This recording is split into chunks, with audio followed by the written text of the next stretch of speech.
Na aula anterior, você aprendeu a organizar a lista de quantidades a partir da definição da EAP e a criação das regras do modelo. Agora, nessa aula, eu quero te mostrar como que ficou o resultado. Na aula anterior, a gente fez juntos, né, fundação e estrutura. E agora eu quero te mostrar o resultado final, considerando tudo isso que a gente fez para nossa obra inteira. Então, bora lá que eu vou te mostrar no Visos como ficou o resultado. Lembrando que você tem acesso a esse material e você pode, através do visualizador do Visos, também analisar como ficou. Aqui a gente tem, então, a nossa lista de quantidades já completinha. Vocês têm esse material disponível para vocês. E eu quero comentar aqui como foi feito. A gente fez junto fundações e estrutura, né? E aí depois eu complementei com os demais. E aí quero mostrar para vocês como que foi feito isso passo a passo.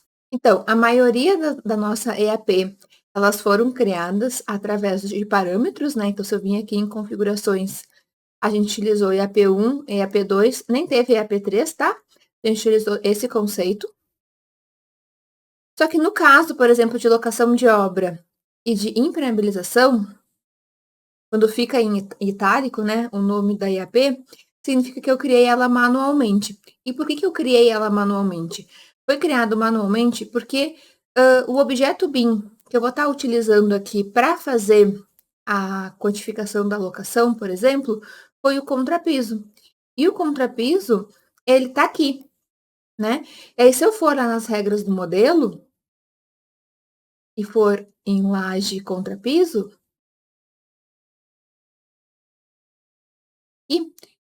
eu deixei aqui ó, a alocação de obra aqui dentro dessa regra de modelo, tá? Porém, não pertence à EAP de contrapiso estrutural, que esse objeto BIM possui a informação. Então, se eu for, vou dar 2 cliques nele aqui, ele vai selecionar. Se eu for em propriedades, ó, ele pertence à EAP de contrapiso armado. E aí, se eu for agora na lista, eu vou ter locação de obra lá. Então, quando eu criei, veio parar aqui, e aí, através dos recursos, esse recurso aqui, ó, que move os elementos selecionados para outro nó da IAP, eu levei lá para dentro. E isso aconteceu também com o quê? Com a impermeabilização. Então, por exemplo, o box do banheiro, a parte de impermeabilização, ele está dentro do piso cerâmico. Então, se eu for ali em propriedades, ó, a IAP é piso cerâmico dos apartamentos. Então, eu utilizei esse mesmo objeto BIM que foi utilizado para quantificar os pisos cerâmicos, para quantificar a impermeabilização. Então, de novo, se eu for na regra do modelo, for em piso cerâmico, ó, tá aqui, box do banheiro, impermeabilização. Ah, até tá escrito errado, vou arrumar. Impermeabilização. E aí, depois, eu só arrastei ele através daquele comando para dentro de uma outra EAP. Ó, perceba que ele até saiu daqui, ó. Então, eu vou fazer juntos, porque eu fiz uma correção. Então, ó, eu vou vir aqui, fiz o box do banheiro impermeabilização, vou clicar aqui e vou arrastar ele aqui para dentro. Ok. Então, ele foi para lá, tá? E isso valeu também para a laje do reservatório. Então, a laje do reservatório, ela tá ali, né? Então, se eu for em propriedades, ela pertence à estrutura pré-moldada de concreto, mas ela é impermeabilizada, então a gente não tem isso modelado, então eu tô utilizando um objeto BIM para quantificar mais serviços, né? E aí, se eu vou nas regras do modelo, vou em laje da estrutura, tá ali, ó, impermeabilização da laje do reservatório. E aí, aqui, ó, eu criei a fórmula. Criei uma fórmula, utilizando a área, né, superficial da laje e também o perímetro, porque a gente normalmente sobe 40 centímetros, então eu fiz a área mais o perímetro vezes 0,4. Essa é a fórmula para a gente calcular a impermeabilização, tá? Eu vindo aqui em orçamento, vamos voltar ali na lista. Teve a parte das vigas de fundação, que seguiu a mesma lógica, então se eu for nas regras do modelo, a viga baldrame tá ali com impermeabilização também, ó. É bem parecida com a fórmula da forma.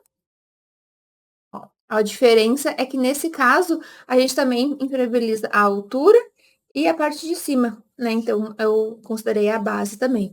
Então, foi a altura mais base mais altura vezes o comprimento. Dei um ok, e é isso. Bom, então eu mostrei esses casos para vocês de exceções, né, quando um objeto BIM vai quantificar 2 itens, como que a gente faz para mudar de uma EAP para outra. Então essa é uma estratégia que eu utilizo. E agora vamos verificar essa outra a questão geral de como o nosso orçamento foi montado, tá? Nossa lista de quantidades foi montada. Então a gente fez juntos fundações, fez junto estrutura. E aí a parte de priorização já comentei para vocês, que foi criado manualmente. E agora a parte de esquadrias, ó. Então esquadria, ó, todos os objetos BIMs, que são de janelas, ó, eu fui lá em propriedades e coloquei a EAP de esquadria e no nível 2, esquadria de alumínio. Indo em orçamento, ó, eu criei essas quantidades aqui de acordo com aquela planilha de EAP que vocês têm acesso. Então, se eu vim aqui em regras do modelo, vocês vão ver que nesse caso específico das esquadrias, como a gente poderia utilizar a descrição, que é exatamente o nome, né, da nossa esquadria, assim que a gente quantifica, eu utilizei lá em cima, ó, a possibilidade de utilizar uma informação para escrever o texto, em vez de escrever aqui nesse prefixo, ó, eu escrevi lá, eu utilizei a informação descrição do nosso modelo, e aqui a gente está utilizando o contador, porque a gente quantifica esquadria contando elas. Então, aqui foi listadas todas as esquadrias que a gente tem, de acordo com o nosso parâmetro descrição, que está no nosso P7 do nosso IFC. E agora, esquadria de ferro, vou dar 2 cliques, vai me mostrar no modelo o que a gente considerou. Ó, então, um guarda-corpo, o alçapão lá do reservatório. Então, se eu for ali em propriedades, todos esses objetos BIM que estão aparecendo para vocês, eu fiz aquele filtro, né? Coloquei ali o que é EAP nível 1, o que é EAP nível 2, então eu coloquei esquadria de ferro. Aí fui nas nossas regras do modelo e dentro de cada uma delas, né, a gente foi criando essas regras. Então, ó, corrimão tá nessa entidade. Então, corrimão, ó, foi criado o item, esquadria de ferro, guarda-corpo foi criado o item, passamão foi criado o item. E o alçapão está dentro de elemento construtivo genérico, tá aqui, ó. Eu também criei dentro dele esse quantitativo. Então, perceba, ó, eu tenho o alçapão que pertence à esquadria de ferro dentro dessa entidade, e a funilaria, ó, já está dentro de outra entidade, outra EAP do modelo. Então, percebam, por o objeto BIM estar na mesma entidade não tem problema, sendo que quando a gente for, vou pedir para mostrar as entidades no modelo, sendo que esse objeto BIM precisa o quê? Nas propriedades, ter a informação da EAP que ele pertence, que nesse caso é telhado. Então, o software vai entender que tem que levar esse objeto BIM para a EAP de telhado e aquele outro para aquela outra EAP. Então, é assim que o software funciona. Voltando aqui para nossa lista, as esquadrias de madeira, né, que são as nossas portas. Então, a gente tem a parte do fornecimento. Então, mesma lógica, tudo que for porta de madeira, eu fui lá em propriedades e criei, né, essas duas informações. Lembrando que se nosso modelo já tivesse vindo com isso, eu não precisaria ter feito isso manual. É que a gente a gente não tinha pensado no uso do Visos, né, quando a gente lançou os requisitos de modelagem. Lembram? Se vocês voltarem para a aula sobre requisitos de modelagem lá, eu digo que uma das coisas que faz a gente definir, a gente entender a lógica do software. Então, a gente não estava levando em consideração o uso do Visos quando a gente fez os requisitos, somente o uso do Navisworks. E aí, aqui, se a consultora resolver usar o Visos, é importante que lá nos requisitos se coloque esses dois parâmetros, a IAP nível 1 e a IAP nível 2, para que quando a gente traga para o Visos, a gente monte a nossa lista rapidamente, sem precisar fazer esse processo manual que a gente fez. Vamos analisar juntos agora as regras do modelo para esquadria de madeira, então vou clicar aqui. E aí, ali a gente tem dentro de porta EFC-DOR, ó, a gente tem as portas de madeira, tá vendo? 60, 70. E eu utilizei aquele mesmo conceito de pegar a descrição. Então, quando eu vou ali nas regras do modelo, ó, e eu vou clicar aqui na nossa porta de madeira 60 por 10, o item de quantificar a porta de 60 por 10 eu coloquei de acordo com o tamanho dela. Então, esse item vai ser 60 por 10, a de 70 vai ser 70, a de 80, a de 90 e assim por diante. Só que perceba, os outros itens que a gente quer agrupar o quantitativo, né? Como a espuma, o silicone, a mão de obra, que não importa o tamanho, eu tô repetindo, ó, em todos os itens das portas. E aqui na lista, ele vai, vou botar aqui pro ladinho, ele vai somar tudo. Então, ao todo, ó, a gente tem 337 portas, ó, como vocês podem ver aqui.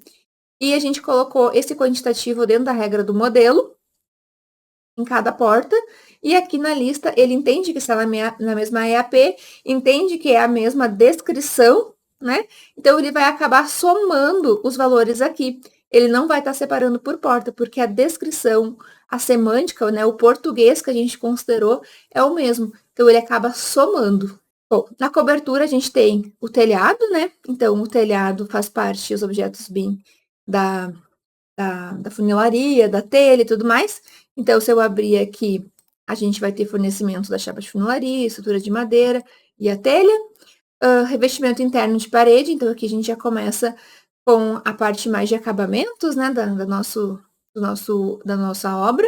Então, tem o shaft, tem o reboco interno de argamassa, tem o gesso liso, tem o chapisco interno e tem o azulejo. Então, o shaft, ó, eu gosto de separar em circulação e apartamento. Se eu der 2 cliques aqui, ó, ele vai estar pegando tudo que é shaft de gesso acartonado, né, gente? Essa obra é caracterizada por ser de gesso acartonado. Se for em propriedades, coloquei ali, ó, AEP, revestimento interno de parede e shaft. E se eu voltar no orçamento na lista, eu criei esses 2 itens. Então, se eu for em regras do modelo, o shaft vai ser uma tipologia de parede, né? Então, tá ali. E aí, eu coloquei os 2 itens aqui. Bom, e isso a gente repetiu para todos. Aí, como, por exemplo, o chapisco interno, ó, vou dar 2 cliques. Ele vai estar nos mostrando as paredes que tem chapisco. Vou em propriedades. Fiz aquele mesmo processo. Se eu for em regras do modelo, e aqui tem um detalhe, ó, o chapisco interno tá aqui. Então, eu criei aqueles 2 itens que aparecem ali para nós na nossa lista. Só que nós temos uma outra classe de parede, que é o IFC Wall, que está como chapisco. Ah, é o externo. Depois eu vou mostrar. Então, aqui a gente tem chapisco externo aqui, chapisco externo aqui. Então, eu repeti o mesmo item, ó, e mesmo eles estando em classes diferentes, como eles estão com a mesma informação de EAP, aqui na regra do modelo, quando a gente vai ali na lista de quantidades, ele vai estar somando, ó, depois aqui, ó, chapisco e reboco externo, ele vai estar somando esses quantitativos, porque ele entende, né, essa lógica. Aí aqui eu percebi, ó, que tinha criado um outro nível de EAP. Por quê? Porque eu cometi um pequeno errinho aqui, ó. Eu coloquei que ali a parte que a gente tinha na calha, a EAP era chapisco externo material, em vez de ser chapisco e reboco externo. Aí ele entendeu que tinha que criar um outro nível. Então, se eu vim aqui em propriedades, ó, eu vou alterar e vou salvar as edições. Ok. Agora, se eu for em orçamento e atualizar a lista, ele vai ter tirado esse nível 9.2 e vai acumular tudo, ó. Agora sim, agora tá certinho. Agora, analisando a nossa EAP de pinturas, então, dando 2 cliques, pega tanto pintura interna como pintura da fachada, nesse nível maior, porque são as duas. E quando eu dou 2 cliques em pinturas internas, tá pegando parede e teto interno, né? Então, eu venho aqui, vou em propriedades, a gente tem esse conceito aqui, de ter pinturas internas, paredes e teto. Então, percebam, quando a gente está falando de pinturas, a gente está colocando também na mesma EAP classes de objetos diferentes. Uma classe, uma entidade, né, que vai ser a parede, e uma entidade que vai ser o teto. Então, quando a gente vai ali nas regras do modelo, ó, então vou abrir aqui para você ver, a gente tem o selador, massa corrida, textura interna, tinta PVA, tinta acrílica e a mão de obra do selador. Então, a gente não consegue separar, a gente não consegue ver se aqui tem uma pintura de teto ou uma pintura de parede, porque as coisas são executadas juntas, então não faz diferença se é de teto e parede. Nesse caso desse orçamento, da forma que foi orçado.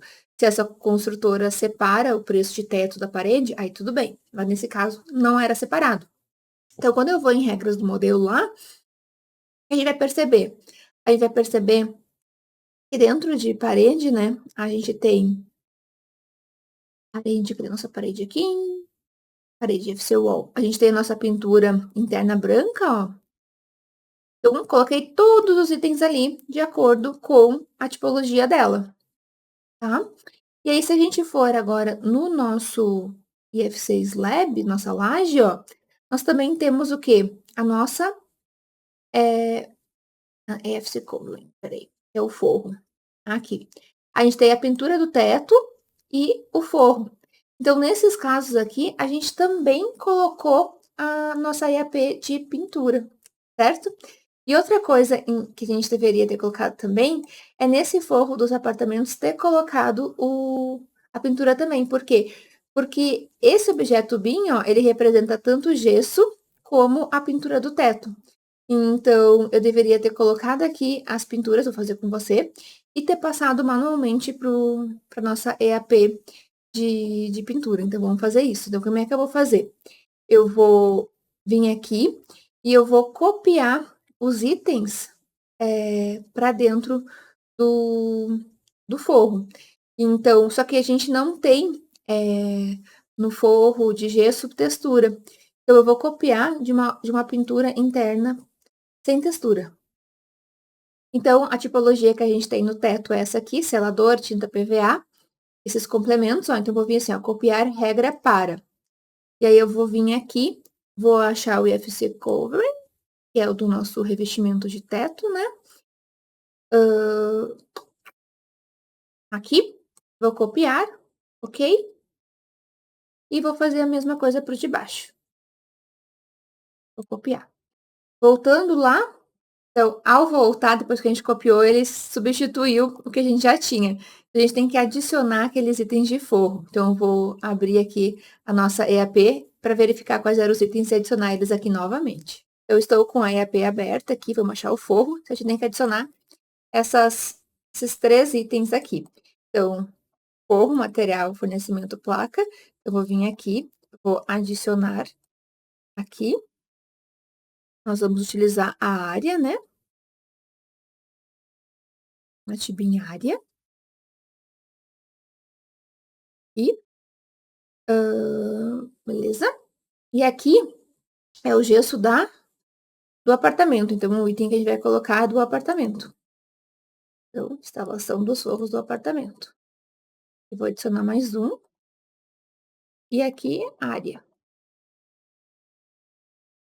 E aí, na circulação, a gente vai adicionar o material, porque a gente não tá separando o material no caso. E aí, vou adicionar a instalação do forro da circulação. Adicionar mais um. E aqui é o nosso quantitativo da área. E aqui eu vou deletar. Esse último que eu criei sem querer. Vou dar um ok. Bom, aí perceba, voltou aqui, né, a nossa questão dos nossos forros. E esses aqui, ó, a gente já tem que passar para a EAP de pintura. Então, eu vou utilizar o nosso recurso, ó, de mover os elementos para outros nó, e vai ser pintura. Ok. E daquela forma não deu certo. Vocês viram que ele não acumulou passando de uma EAP para outra. Então, eu vou testar outra coisa aqui. Então, veja só, em vez de a gente separar pelo parâmetro descrição, eu vou considerar pelo parâmetro nome. Por quê? Porque se eu vim aqui, ó, for em propriedades, vou fechar aqui, vou mostrar aqui as propriedades.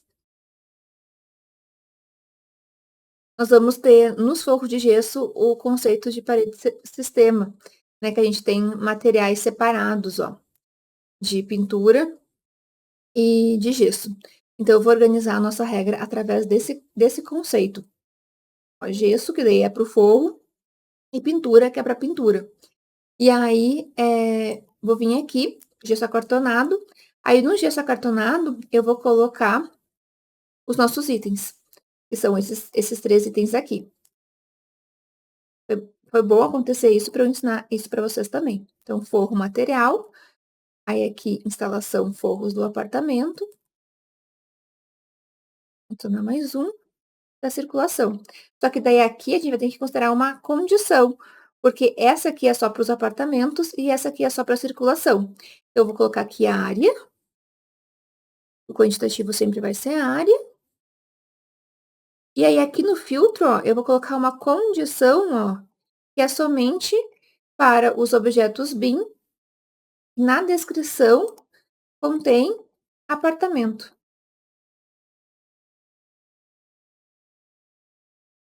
Vou dar um ok, para ver se eu escrevi certo. Cliquei no linho, né? Aí, forro gesso acartonado, apartamento. Se ele deixa eu selecionar. Já. Vou botar forro apartamento. Ok. E no de baixo, vou criar o mesmo conceito. Mesma lógica, né? Então, aqui, descrição contém forro, circulação. Vou dar um ok, vou dar um ok, vamos ver se vai dar certo. Vou voltar lá no orçamento, na lista, vou atualizar. Deu certo, tá aqui, instalação, forro da circulação e fornecimento. Então, é a soma dos dois. Aí, agora, na pintura, ó, a gente vai ter que fazer a lógica de copiar esses itens para dentro da pintura. Então, vou voltar lá para a regra. E aí, eu vou lá dentro da pintura interna de PVA sem textura, né? É que é a nossa lógica. Aqui, vou copiar essa regra para dentro dessa pintura aqui. E vou dar um ok. E vou dar um ok.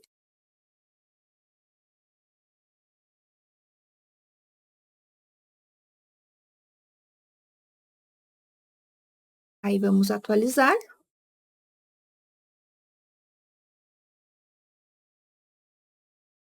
Então, aqui deu certo nossos quantitativos. Bom, aí a pintura da fachada segue a mesma lógica.